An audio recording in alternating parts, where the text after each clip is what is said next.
ಶಿವರೂಪಂ ಶಿವಾನಂದ ಮುಂದೆ ಮುಂದೆ ಜಗದ್ಗುರು ಜಯ ಜಗದ್ಗುರು ಜಗದ್ಗುರು ಸಾರಾಮ ಚಕ್ರವರ್ತಿಯಾದಂಥ ಜಗದ್ಗುರು ಶಿವಾನಂದ ಕರ್ತವ್ಯಕ್ಕೆ ಅನಂತ ಭಕ್ತಿಯ ಪ್ರಣಾಮಗಳನ್ನು ಸಮರ್ಪಿಸುತ್ತ ತತ್ಸ್ವರೂಪಿಯಾದ ಪೂರ್ಣವಾದ ಗುಣಾತ್ಮಕ ಕರ್ತವ್ಯಕ್ಕೆ ಅನಂತ ಭಕ್ತಿಯ ಪ್ರಣಾಮಗಳನ್ನು ಸಮರ್ಪಿಸುತ್ತ ಮಠದೊಡೆಯರಾದ ಪರಮ ಪೂಜ್ಯ ಶ್ರೋತ್ರಿಯ ಪರಮನಿಷ್ಠ ಸದ್ಗುರು ಅಪ್ಪಗಳವರ ಕರ್ತವ್ಯಕ್ಕೆ ಅನಂತ ಭಕ್ತಿಯ ಪ್ರಣಾಮಗಳನ್ನು ಸಮರ್ಪಿಸುತ್ತ ವೇದಿಕೆಯಲ್ಲಿ ಉಪಸ್ಥಿತರಾದ ಪರಮ ಪೂಜ್ಯ ಮಲಯಪ್ಪವರ ದಿವ್ಯದಿಂದ ಅನಂತ ಭಕ್ತಿಯ ಪ್ರಣಾಮಗಳನ್ನು ಸಮರ್ಪಿಸುತ್ತ ಅಕ್ಕನ ಪರವರ್ತಾರಿಯಾದ ವಿದ್ಯೆಗೂ ಆರತಿ ಎನಿಸಿಕೊಂಡಂಥ ಪರಮ ಪೂಜ್ಯ ಮಾತಾಜಿಯವರ ದಿವ್ಯ ಚರಣಗಳಿಗೆ ಅನಂತ ಭಕ್ತಿಯ ಪ್ರಣಾಮಗಳನ್ನು ಸಮರ್ಪಿಸುತ್ತ ಅರವಿಂದ ಶಾಸ್ತ್ರಿಯವರ ಚರಣಾರವಿಂದತೆಯು ಸಂಚಾರಗಳಾದ ಗುರುಪರಮಗಳ ಚರಣಾರವಿಂದತೆಯು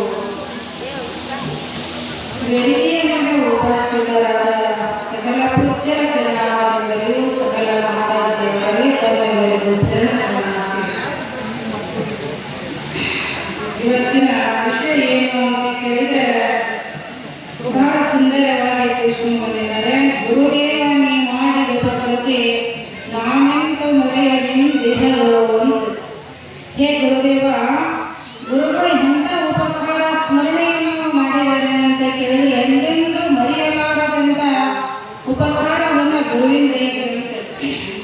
ಯಾಕೆ ಅಂತ ಕೇಳಿದರೆ ಜಗತ್ತಿನಲ್ಲಿ ಲೋಕ ನೋಡಿ ಅವ್ರಿಗೆ ಎಲ್ಲರೂ ಏನೇ ಕೊಡಬಹುದು, ಆದ್ರೆ ಏನಾಗ್ತದೆ ಅಂತ ಕೇಳಿದ್ರೆ ಕೊಟ್ಟು ಹಂಗಿಸಬಹುದು, ಆದರೆ ಗುರುಗಳು ಕೊಟ್ಟಿದ್ರು ಎಂದೂ ಹಂಗನೆ ಆಗೋದಿಲ್ಲ.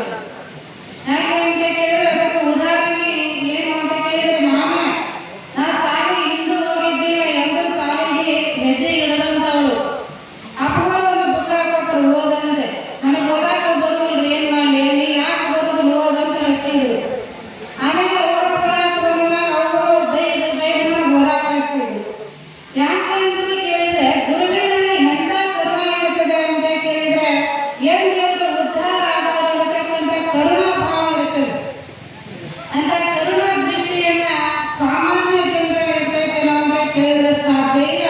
ಒಬ್ಬ ಸದ್ಗುರುವಿನಲ್ಲಿ ಏನಿರ್ತದೆ ಅಂತ ಕೇಳಿದ್ರೆ ಅಜ್ಞಾನದಲ್ಲಿ ಬೆಳಗತಕ್ಕಂಥ ಜೀವಿಯನ್ನ ಕರ್ಕೊಂಬಂದ ಅಜ್ಞಾನದ ಬೆಳಕನ್ನು ತೋರಿಸಿಕೊಡೋರು ಯಾರು ಅಂತ ಕೇಳಿದ್ರೆ ಸದ್ಗುರುಗಳು.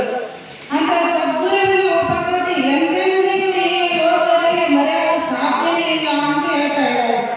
ಎಲ್ಲ ವೇದಾಂತಿಗಳು, ಎಲ್ಲ ಪೂರ್ವಮೀಮಾಂಸ, ಉತ್ತರ ಮೀಮಾಂಸ, ನ್ಯಾಯಾಂತಿಗಳು ಅನೇಕ ಗ್ರಂಥಗಳನ್ನು ಬರೆದು ಅದರ ಮ್ಯಾಲ ಅವರಿಗೆ ನಿಷ್ಠೆ ಇಲ್ಲದೆ ಏನಾಗ್ತಿದ್ರು, ನಮ್ಮ ಗ್ರಂಥ ಶ್ರೇಷ್ಠ, ನೀವು ಶ್ರೇಷ್ಠ ಅಂತ ಬಡದಾಡ್ತಿದ್ರಂತೆ.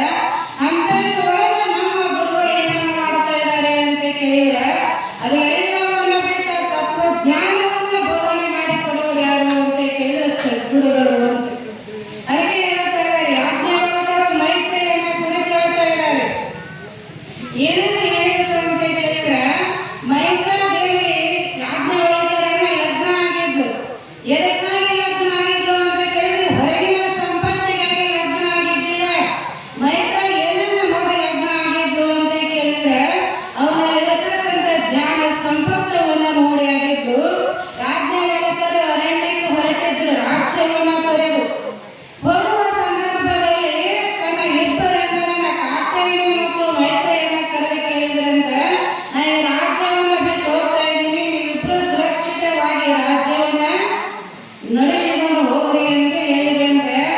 ಆಗ ಕಾತ್ಯಾಯನಿ ಎದರೊಳಗೆ ಆಸಕ್ತಿ ಇದ್ದು, ಈ ಬಾಹ್ಯ ಸಂಪತ್ತಿನಲ್ಲಿ ಆಸಕ್ತಿ ಇತ್ತು. ಆದ್ರೆ ಮೈತ್ರಾದೇವಿಗೆ ಅದರೊಳಗೆ ಆಸಕ್ತಿ ಇದ್ದಿದ್ದಿಲ್ಲ. ನಿನಗೆ ಸುಖ ಕೊಡುವ ಈ ಸಂಪತ್ತು, ಈ ರಾಜ್ಯ ನನಗೆ ಬೇಡ, ನಾನು ನಿನ್ನ ಜೊತೆಗೆ ಬರ್ತೇನೆ ಅಂತ ಹೇಳಂತ ಮೈತ್ರಾದೇವಿ. ಆಗ ಯಾಜ್ಞವಲ್ಕ್ಯರು ಹೇಳ್ತಾ ಇದ್ದಾರೆ, ನೋಡು, ನೀನು ರಾಜ್ಯ ನಿಲಯದೊಳಗೆ ಬೆಳೆದವಳು, ಎಂದೂ ಬಿಸಿಲಿನ ಒಳಗೆ ನಡೆದವಳಲ್ಲ. ನೀನು ಅಂತ ಕೇಳಿದ್ರೆ ಅರಣ್ಯ ಮಾರ್ಗವಾಗಿ ಹೋಗಬೇಕು, ಅಲ್ಲಿ ನಾರ ಬಟ್ಟೆಗಳನ್ನು ಧರಿಸಬೇಕು, ಗಡ್ಡೆ ಗೆಣಸುಗಳನ್ನು ತಿಂದು ಉಪದೇಶವನ್ನು ಕೇಳಬೇಕು. ಇಷ್ಟೆಲ್ಲ ಕಷ್ಟ ನನಗೆ ಯಾಕೆ ಮೈತ್ರ ಬೇಡ ಅಂತ ಹೇಳಿದ್ರಂತೆ. ಆಗ ಮೈತ್ರ ಹೇಳ್ತಾ ಇದ್ದಾರೆ, ವರಮುನಿಪತಿ ನಿನ್ನ ಚರಣ ಪಂಕುಹಾರಕ್ಕೆ ಶರಣೆಂಬುದಲ್ಲದೆ ಪೆರೆತನು. ಹೇ ಪತಿದೇವ,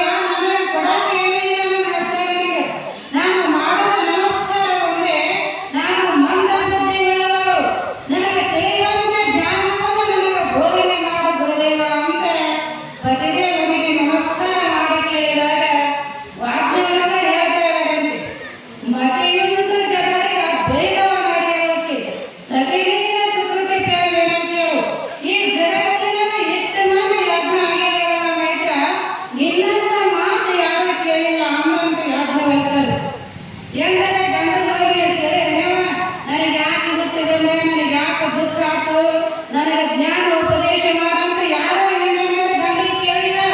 ಇಂಥ ಕೇಳದಂತ ಮಾತನ್ನ ನೀ ಕೇಳಾಕತ್ತಿಲ್ಲ. ಬಹಳಷ್ಟು ಆಶ್ಚರ್ಯ ಆಗ್ತದೆ ರೈತ. ನಿನ್ನ ಬುದ್ಧಿಗೆ ತಿಳಿವಂತ ಹೇಳ್ತೀನಿ ಕೇಳುವಂತ ಯಾಜ್ಞೆ ಹೇಳ್ತಾರೆ. ನೆರೆ ಕೇಳುವುದ ನೆರೆ ಅರೆಯದಿ ಇದನ್ನೊಮ್ಮೆ ಮರೆಯದಿರು. ಗುರು ಬೇಡದ ತೆರೆದೋ ಕರೆಗೊಂಡು ನೆರವಿಗೆ ಸುತಿಯಪ್ಪೆ. ನೋಡ ರೈತ, ನಾನು ಏನು ಹೇಳ್ತಾನ ಬಹಳಷ್ಟು ಚೆನ್ನಾಗಿ ಕೇಳು. ಕೇಳಿದ್ದನ್ನು ಎಂದೂ ಮರೆಯಕ್ಕೆ ಹೋಗಬೇಡ.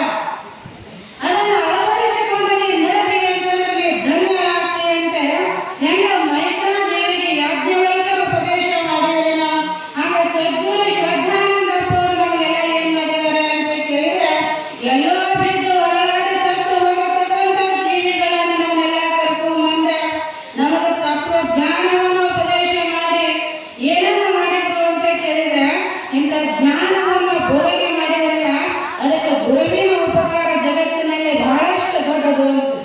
ಎಂತಪ್ಪ ಗುರುನಾಥ ಬಹಳ ಅಂತಃಕರಣವಾತ ಕಾಂತೇರಿ ಬಾಯಿಯನ್ನು ಏಕಾಂತ ಕರೆದೊಯ್ದು ಎಂತ ಮಾತು ಹೇಳಿದ ಸದ್ಗುರು, ಎಂತ ಮಾತು ಹೇಳಿದರು. ಹಡೆದವರ ನಡೆಸುತ್ತ ನಡೆ ನೋಡಿ ಕಳಿಸುತ್ತೆ, ಒಡಲ ವಂಚಿಸಿ ಭವ ಕಡಲ ದಾಟಿಸುವಂತ ಗುರು ಎಂತವ ಅಂತ ಕೇಳಿದ್ರೆ, ಭವವನ್ನು ದಾಟಿಸತಕ್ಕಂಥ ಸಾಮರ್ಥ್ಯ ಯಾರಿಗೆ ರೇಟೇನೋ ಅಂತ ಕೇಳಿದ್ರೆ ಸದ್ಗುರುವಿನಲ್ಲಿ ಅಂತ ಹೇಳ್ತಾ ಇದ್ದಾರೆ. ನಮ್ಮ ಬಂಧು ಬಾಂಧವರೆಲ್ಲ ಎಲ್ಲಿ ತನ ಇರ್ತಾರೆ, ಮನೆ ಹೆಂಡತಿಗೆ ಗಂಡ ತಂದು ಬಂದು ಆಗುತ್ತನ ಬಾಯಿ ಚಲೋ ನೋಡ್ಕೊಂತಾರೆ. ನಮ್ಮ ಜಗಪ್ಪಗಳು ಹೇಳ್ತಿದ್ರು ನೋಡು, ತಂದು ಬಂದು ಹಾಕುತ್ತನ ಸರಳ ಅಂತಿದ್ರತ್ತ, ತರದೆ ಬರದ ಹಾಗೆ ಒಂದು ಕೊರವ ಅಂತಿದ್ರು.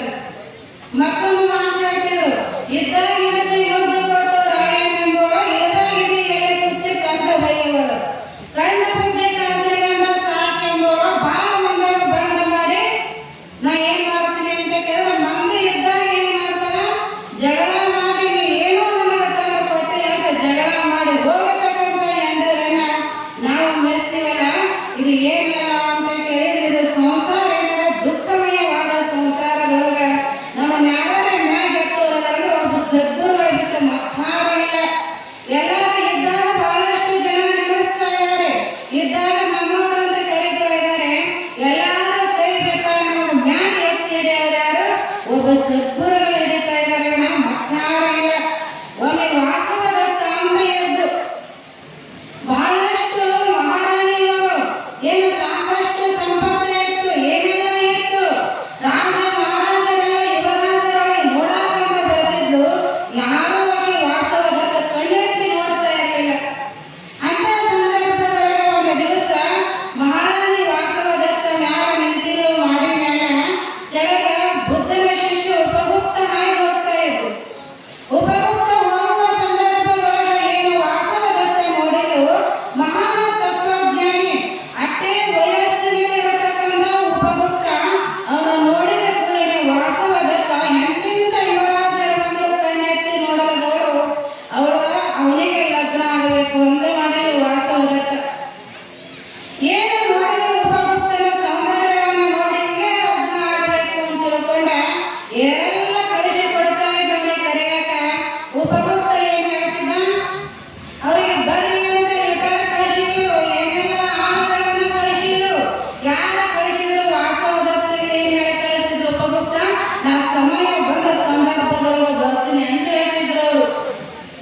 ಹಿಂಗೆ ಹೋದ್ರು. ಆಮೇಲೆ ವಾಸವದತ್ತನಿಗೆ ಅವ್ರ ತಾಯಿ ಏನ್ ಮಾಡಿದ್ರು ಅಂತ ಕೇಳಿದ್ರೆ, ತನ್ನ ತಮ್ಮನಿಗೆ ಲಗ್ನ ಮಾಡಿ ಕೊಟ್ಟು ವಾಸವದತ್ತಿಗೆ ಮನಸ್ಸಿರಲಿಲ್ಲ, ಅವನ ಜೊತೆಗೆ ಬಾಳ ಮಾಡಲಿಲ್ಲ, ಅವನನ್ನ ಕೊಂದು ಹಿತ್ತಲೊಳಗೆ ಮುಚ್ಚಿಡೋರು. ಮುಚ್ಚಿದವರಿಗೆ ಸುದ್ದಿ 4 ದಿವಸ ಹೊತ್ತು 8 ದಿವಸ ಹೊತ್ತು ಹುಡುಗನ ಕಡೆಯವರಿಗೆ ಗೊತ್ತಾತು. ಆ ಸಂದರ್ಭದೊಳಗೆ ಬಂದು ಕೇಳಿದಾಗ ವಾಸವದತ್ತ ಕೇಳಿದ್ರು, ವಾಸವದತ್ತ ಇದ್ದುದು ಇದ್ದಂಗೆ ನನಗೆ ಮನಸ್ಸಿಲ್ಲದವರ ಜೊತೆಗೆ ಬಾಳ ಮಾಡಕ್ಕೆ ಸಾಧ್ಯ ಇಲ್ಲ, ನಾನೇ ಕೊಂದು ಹಿತ್ತಲದೊಳಗೆ ಹೋಗುದೀನಿ ಅಂತ ಹೇಳಿದವಳು. ಈಗ ಏನು ಶಿಕ್ಷೆ ಕೊಡಬೇಕಂತ ರಾಜಾಜ್ಞೆ ಮಾಡಿದಾಗ ಏನ್ ಮಾಡಿದ್ರು, ಅವಳು 2 ಕಣ್ಣುಗಳನ್ನು ಕಿಳಿಸಿದ್ರು, ಮೂಗನ್ನ ಕೊಯ್ದರು, 2 ಕಿವಿಗಳನ್ನ ಕೊಯ್ದರು, ಎಲ್ಲ ಅಂಗ ನೋಡಾಕ ವಿಕಾರವಾದಂತ ಶರೀರವನ್ನ ಮಾಡಿದ್ರು.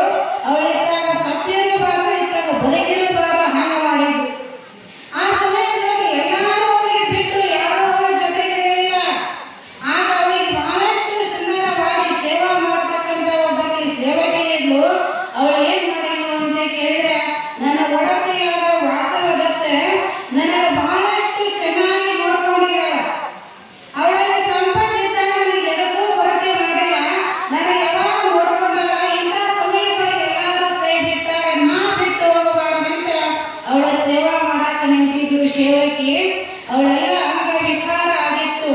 ಆ ಸಮಯದೊಳಗೆ ವಾಸವದತ್ತಗೆ ಗೊತ್ತಾಗಿದ್ದು ಆಗ ಉಪಗುಪ್ತ ಬಂದಿದ್ದ ಸೇವಕಿ ಹೇಳ್ತಾ ಇದ್ದಾರೆ, ನೋಡು ನೀ ಯಾರನ್ನ ಬಯಸಿದ್ದೆಲ್ಲ ಅವರು ಬರಾಕತ್ತಾರೆ ಈಗ ಅಂತ ಹೇಳಿದ್ರು.